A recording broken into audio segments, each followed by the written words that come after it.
Hello, I'm Charles Alcock. This is AIN TV.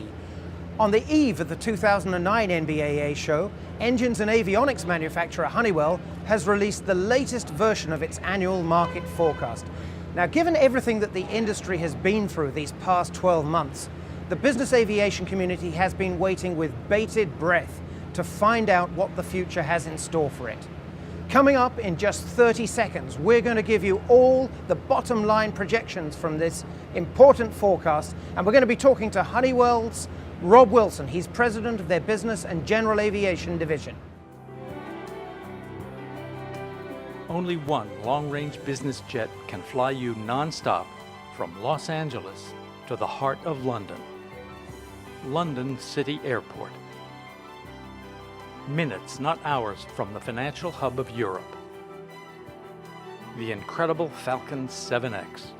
It's just the edge you need to jump ahead of the competition.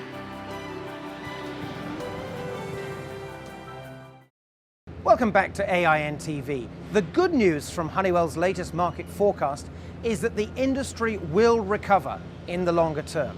The bad news is it's going to take longer for that recovery to kick in, and the climb could be slow. 2010 looks like being another year of austerity for companies dealing with flat demand, but 2011 could bring the first real evidence of an uptick.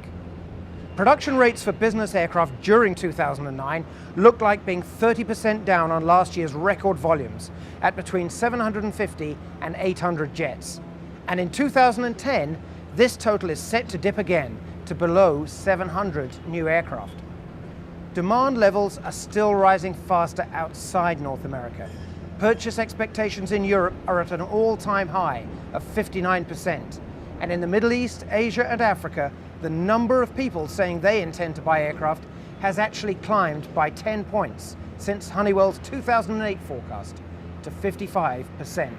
I'm here with Honeywell President Rob Wilson. Now, Rob, when you first saw these new forecast figures, how did you react to them? Does it tell you that the glass is half full or half empty?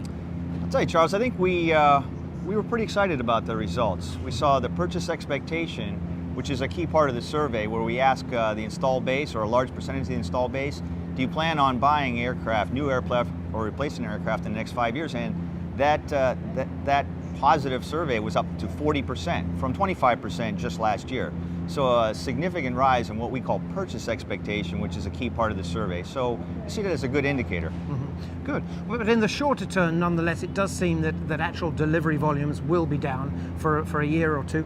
Do you think the industry has done all it needs to do now to sort of get itself to the right size for current levels of demand, or is there more right sizing to come? I think the industry's been going through some tough times to get to the reduced output levels. We're predicting that 2010 will be the trough, will be the bottom of that delivery output at about 650 aircraft. One of the things we have to remember, though, is that's still equivalent with the industry output in the 2004, 2005 timeframe. So as we look back, we think that was pretty good back then, and I think as the industry aligns to that type of output, we're going to be doing just fine. Good, glad to hear it. Now, the wider economy, the financial markets, the stock markets, do seem to be turning the corner, do seem to be recovering. But to some extent, is there a sort of time lag between what happens in the wider economy and business aviation demand? There's most certainly a time lag. For one thing, as part of the survey, we asked the customers, are you going to buy in the next 5 years? And the answer was in the 40 percentile, yes. But 80% of those people said later in the 5-year period. So in the next 2 years, little demand for order intake, or smaller than one would expect. So there's an offset in the demand in the 5-year period, but then you also get the dynamic of the output, the supply chain, taking another year to 2 years of lag. So that's why we really see the recovery, calling it a measured recovery, really kicking off more in that 2012 to 2014 timeframe. Right, so the next couple of years are going to require some really astute management just to keep things steady. It's going to be some tight times. We're calling the trough at 2010. 2011, we start to get a little bit better, and really starts to kick into a recovery in the 2012, 2014 timeframe. Thank you very much indeed, Rob. Well, there you have it.